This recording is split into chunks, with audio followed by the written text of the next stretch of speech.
네. 반갑습니다. 구독자 여러분들. 네, 범성공자 장호진입니다. 오늘도 저희 채널을 시청해주셔서 감사합니다.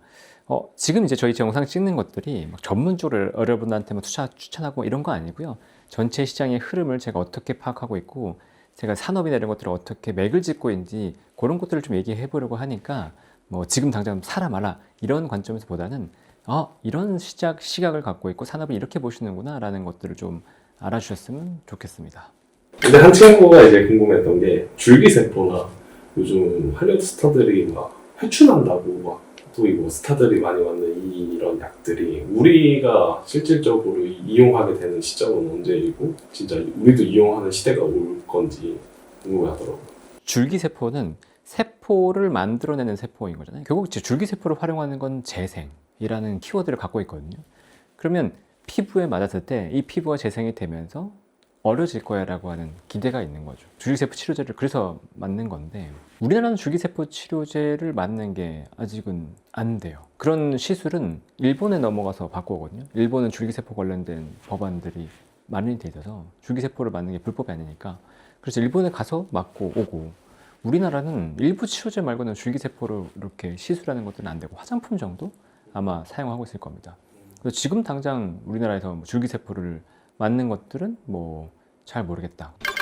그럼 이런 줄기세포 치료제들이 되게 어려워하는 암이나 난치병도 고치는데 좀 도움을 되는 시대가 올 수가 있을까요? 그러니까 이게 재생이라는 키워드로 다시 봐야 돼요. 줄기세포 치료제들이 어떤 재생으로 쓰이고 있냐를 봐야 되는데, 치료제로 이제 개발되고 있는 것들을 다양하게 보면 암 치료제랑은 좀 달라요. 암은 암이라고 하는 세포를 없애는 거잖아요. 암으로 인해서 손상된 세포, 암을 절제하는 과정에서 간이라든가 장기들을 절제할 수 있잖아요. 그 세포를 재생하는데 줄기세포를 쓸 수는 있어요. 그런데 암 자체를 치료하는 목적으로 줄기세포를 쓸 수는 없죠. 줄기세포 치료제는 그래서 당뇨병성 족부궤양 이런 것들, 발에 궤양이 너무 심해졌다 이런 것들을 치료할 수 있다라는 거, 아니면 그 가수 강원래님이 다리가 다쳤잖아요, 교통사고로. 근데 그 다리를 재생할 수 있다 이런 기대감이잖아요. 결국은 이 줄기세포 치료제의 발달은 세포를 재생시켜서 우리가 쓰지 못했던, 잘라내거나 아니면 크게 이상이 있는 그런 세포들을 다시 사용할 수 있다. 줄기세포가 정말 발달되면 그렇게도 가능하겠죠. 지금 얘기 나오는 건 보면 현재 치료제들은 여기 뭔가 문제가 있으면 거기에 붙여서 여기에 치료를 한다는 개념이거나, 아니면 주사를 맞아요. 루게릭 같은 거잖아요. 루게릭도 보면 신경세포 손상 이런 거니까 그런 환자들한테 요걸 놔서 그 치료를 하겠다 이런 개념들이 많거든요. 그리고 또 지금 얘기되는 건 줄기세포는 어떤 거로든 이제 분화될 수 있다고 보니까 이걸 가지고 조직을 만드는 거예요. 장기 같은 것들을, 그 조직을 대체하는 그런 형태의 얘기들도 나오고 있죠. 그러니까 미래에 보면 정말 된다면 그럼 그냥 바꿔 끼면 되지 약간 이런 개념으로 갈 수도 있죠. 전혀 불가능한 건 아니라고 볼 수 있는데, 그렇다면 지금 이게 당장 가시화되고 줄기세포가 다시 각광받을 수 있냐고 보면 아직은 전 세계에서 줄기세포에 대한 신뢰도나 이런 것들이 좀 떨어져서 의료계에서 메인 메타가 되기는 아직은 좀 어려운 것 같아요. 미국하고 이제 중국이 이런 바이오 산업의 이제 강자라고 생각하잖아요. 근데 이제 중국 같은 경우에는 좀 더 실험에 있어서 장벽이 좀 낮은 걸로 알고 있는데, 이런 점들이 중국의 바이오 산업이 미국의 바이오 산업을 추월하거나 강자로 굳어지게 하는 그런 이유가 될 수 있을까요? 이거 AI 산업이랑 똑같아요. 미국은 시장도 크고 돈도 많고 투자도 많이 하고 그래서 AI 시장을 선도할 거다라고 얘기하고 있는데, 중국은 이렇게 얘기하죠. 규제가 완화되어 있기 때문에 데이터를 훨씬 더 편하게, 개인정보 같은 것들을 훨씬 더 편하게 습득을 해서 공부할 수 있고, 미국보다 효율적으로 돌려서 중국이 AI 기술로 빨리 발전할 수 있다는 얘기가 나오고 있고, 그래서 중국이 계속 위협이다라는 얘기가 나오고 있잖아요. 바이오도 미국 시장이 훨씬 큽니다. 미국 시장에서 메인으로 돈을 벌어야지 글로벌리 제약사들이 돈을 벌 수 있는 구조예요. 그리고 중국 시장은 그보다 시장은 훨씬 작죠. 의료 시장이 발달한 거는 아니니까. 하지만 말씀하신 대로 생체에 관련된 실험들이 조금 더 자유롭다고 한다면 중국 내에서 의약품 실험 이런 것들이 좀 더 활발하게 되고 그 관련된 데이터들 축적이 되면서 물론 올라갈 수는 있죠. 근데 이런 이슈가 있어요. 중국의 데이터를 신뢰해서 중국의 의약품을 다른 국가들에서 적극적으로 쓸 것이냐, 이거는 문제가 다른 거죠. 기억나세요? 코로나 때 백신 관련해서 중국에서 백신 막 개발했다고 했잖아요. 러시아도 그렇고. 중국 백신 맞으셨어요? 안 맞았잖아. 중국에서 맞았지만 지금 중국의 데이터들은 중국 내부 내수용이라는 거고, 중국 내에서 그냥 완화돼 있다라고 해서 그게 무조건 중국이 더 앞서갈 수 있다라고 보기는 애매한 거고, 그다음에 미국 시장이 워낙 커요. 트럼프 대통령이 글로벌리에 맞지 않다, 형평성이 맞지 않다, 미국 약간 너무 높다 이렇게 얘기가 나오잖아요. 근데 제약사들 입장에서는 미국이 약가가 비싸고 시장이 크기 때문에 개발을 들어가요. 그러니까 미국 시장을 놓친 상태에서 글로벌 시장을 먹는다고 해서 다른 제약사들이 돈을 많이 벌기는 쉽지 않아요. 훨씬 비싼 약관을 갖고 있으니까. 그러니까 어떻게든 미국 시장에서 살아남고 미국 시장에서 성공하는 제약사들이 글로벌리 클 수밖에 없어요. 그건 확실하죠. 물론 중국 시장에서 아주 장악을 하고 큰 기업들이 또 글로벌 시장에 도전한다 그러면 큰 기업들이 안 나오지 않지. 뭐 알리바바나 텐센트 같은 기업들이 나오겠죠. 근데 그럼에도 불구하고 이런 기업들이 미국 시장에서 블록버스터를 성공하는 케이스들은 미국 업체보다는 작을 거잖아요. 지금 중국이 이런 산업에서 완전 선도하고 뒤집을 거다라고 보기에는 좀 무리가 있지 않을까요? 근데 정말로 미국 중 갈등이 심화되고 미국이 정말 패권에 대해서 걱정을 한다면 중국 의약품의 임상까지도 굉장히 난이도를 높일 수 있어요. 그러니까 미국 시장을 장악해야지 결국 시장을 장악한다고 본다면 저는 중국이 바이오에서 메인 패권을 가져가기는 쉽지는 않다고 봐요. 근데 성장성 측면에서 보면 중국의 기업들에 투자하는 것도 뭐 나쁘지 않은 선택이 될 수도 있죠. 어차피 중국에 들어가는 것도 모험이잖아요. 그럼 저는 한국의 바이오도 나쁘지 않다고 생각을 하는데 굳이 중국의 바이오를 막 선택해서 들어간다? 물론 좋은 기업들 선택해서 가는 건 괜찮아요. 근데 지금 뭐 성공의 가능성이라든가 이런 것들을 보면 한국의 바이오도 많이 올라왔거든요. 좋은 사람들이 몰리는 산업이 잘 돼. 그러니까 인재가 몰리는 산업이 잘 되거든요. 제가 대학을 갈 무렵부터 본격적으로 의대 한의대들이 크기 시작했어요. 근데 의대 한의대가 크는 건 의사 선생님을 많이 배출하기도 하지만 이분들이 바이오 공학 쪽으로 많이 간단 말이에요. 그래서 바이오 관련된 인재분들이 본격적으로 양성되기 시작한 게 꽤 됐고 임상 관련 결과가 나오는 것들이 뭐 10년, 15년 걸린다고 한다면 이제 결과들이 진짜 나오기 시작하는 단계예요. 그러니까 바이오 플랫폼 기업들을 보면 뭔가 데이터들이 나오고 결과들이 유의미한 결과들이 나오고 있죠. 그 인재들이 나오고 돈이 몰려서 그런 결과들이 나오고 있는 단계이기 때문에 한국의 바이오가 충분히 유망하고 물론 이제 부침은 있죠. 아직 실적이 나오는 기업들은 없으니까 부침은 있겠지만 길게 보면 한국의 바이오들을 외면하고 다른 나라만 볼 거냐라고는 그럴 필요는 없어 보여요. 저는 궁금한 게 한국의 바이오가 자체 약을 개발하는 기업도 좀 있나요? 있죠. 자체 신약을 개발하는 기업도 있는데 지금 자체 신약을 개발하는 기업보다 플랫폼 기업들에 더 많은 관심을 가지고 있어요. 대표적으로 알테오젠 같은 기업이죠. 알테오젠은 보면 원래 정맥 주사로 만든 거, IV 주사라고 하는데 이 정맥 주사로 만든 걸 피하 주사로 전환시켜줘요. 정맥 주사로 여기 아프게 찔러가지고 한 30분 맞는 거랑 근데 피하 주사로 한번 딱 맞는 거랑 어떤 걸 맞고 싶냐라는 거예요. 그렇게 하고 싶은 거지. 그래서 피하 주사로 기존의 약을 피하 주사로 전환하고자 하는 수요가 꽤 많아요.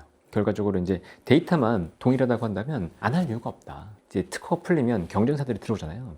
근데 이걸 SC로 전하는 약을 출시하면 이게 새로운 약이라서 여기 특허가 더 오래 걸려. 그러니까 기존의 업체들이 SC로 전환하려고 하는 수요가 큰 거예요. 그래서 머크 같은 기업들이 지금 알테오젠과 하는 거죠. 그러니까 이런 플랫폼 기업의 장점은 뭐냐면 임상 실패에 대한 부담이 없어요. 플랫폼 기술 이전해서 실패하는 건 그들이 실패하는 거고 내가 비용 들어가서 뭔가 손해보는 건 크지 않잖아요. 그러니까 이런 플랫폼의 가치들이 있기 때문에 지금 이 회사뿐만이 아니고 ADC라는 것도 있거든요. ADC 기업의 대표적인 주자가 지금 뭐 AMD 바이오라든가 리가켄 바이오 이런 기업들이 있어요. 옛날 케미칼 약품. 요게 항암제 같은 것들을 쓰인단 말이에요.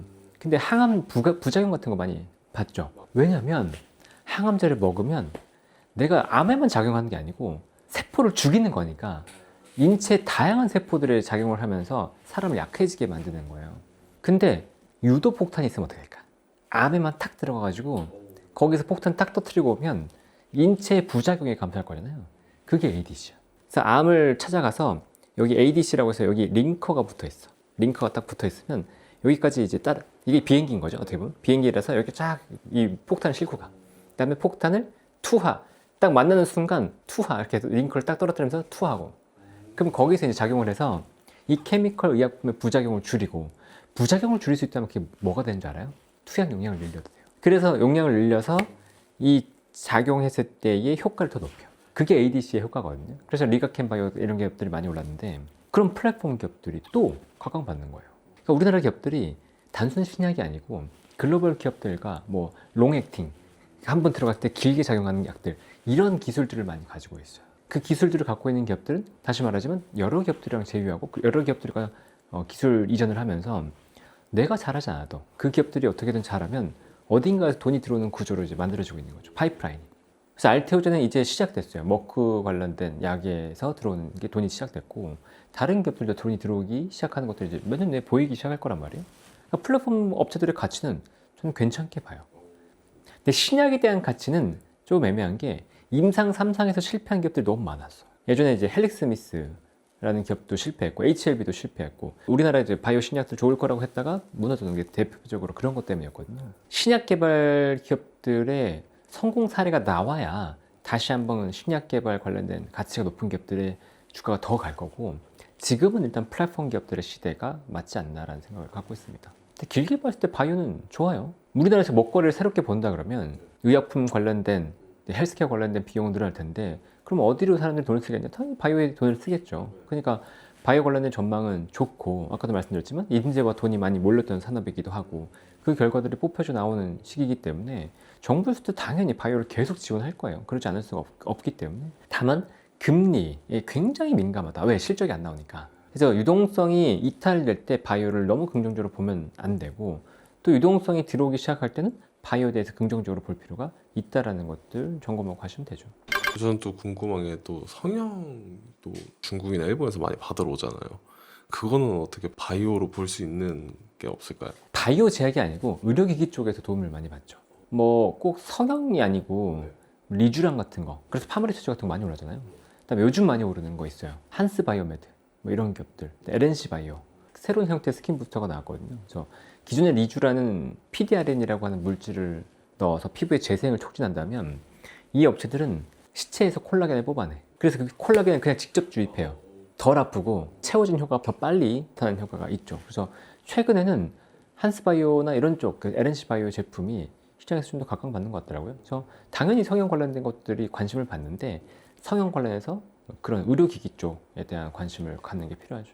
그럼 마지막인데 더 나아가서 또 처음 투자를 하는 사람이나 혹은 내가 투자를 하고 있는 사람들이 바이오뿐만이 아니라 그냥 중국에 뭔가 투자하는 것과 미국에 투자하는 것 혹시 어떤 게 더 나은 선택일지.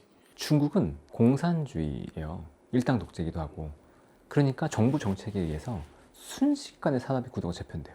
그러니까 여러분들이 잘 선택해서 본다고 하더라도 그 규제나 이런 걸 영향으로 여러분 투자가 실패할 가능성도 그만큼 높아요. 올라가는 기업들, 성장하는 기업들을 잘 봐서 투자하신다 그러면 성과가 안 나는 건 아닐 겁니다. 그렇지만 미국처럼 안정적으로 탄탄한 시장을 기반으로 해서 구조적으로 성장할 수 있는 그런 기반이 되냐라고 보면 애매해요. 의도적으로 주식시장을 눌릴 때도 있어요. 중국 같은 경우는. 미국은 누를 수가 없어. 왜냐면 미국은 전체 자금에서 상당 부분이 주식시장에 들어있거든요. 그렇기 때문에 주식시장을 부양해요. 물론 연준이 너무 과열됐을 때 일시적으로 조정시키기도 하지만 일반적으로 계속 부양한단 말이에요. 저는 편한 투자는 미국보다는 중국이라고 생각을 해요. 하지만 그래도 유동성이 중국으로 빨려갈 때가 있을 거예요. 언제냐? 달러가 약세가 될 때. 달러가 약세가 되면서 글로벌 경기가 성장한다고 뭐 IMF나 이런 데서 전망하기 시작할 때. 그럴 때는 미국보다 다른 때가 투자가 유망할 수도 있죠. 근데 저는 그럴 때라도 한국이 더 유명하지 않을까 싶은데요. 변동성 측면에서. 네. 중국 하셔도 상관없어요. 네, 중국을 잘 알고 투자하셔야 되고 중국의 기업을 선택하거나 이런 것들이 정보 접근이 우리나라 기업보다 일단 어렵고 그다음에 미국 기업들보다도 어렵고 그다음에 성장이나 이런 것들이 안정성이 미국 기업보다 못하다면 지금 현재 상황에서 중국 기업을 공격적으로 볼 거냐라고 보면 저는 약간의 퀘스천이 있거든요. 중국의 경기가 다시 막 회복된다고 할 때 그때 보셔도 늦지 않다 그렇게 생각합니다. 네, 여러분들도 그냥 이렇게 자연스럽게 피디님과 대화를 하는 내용들이 정말 깊이 있게 시장을 본다기보다는 초보자분들이 어떻게 보면 좋을지에 대한 관점을 가볍게 얘기 드리고 있거든요. 그러니까 여러분들한테 도움이 되시면 좋겠고요. 다음 시간에 또 좋은 얘기로 찾아뵙도록 하겠습니다. 여러분 감사합니다.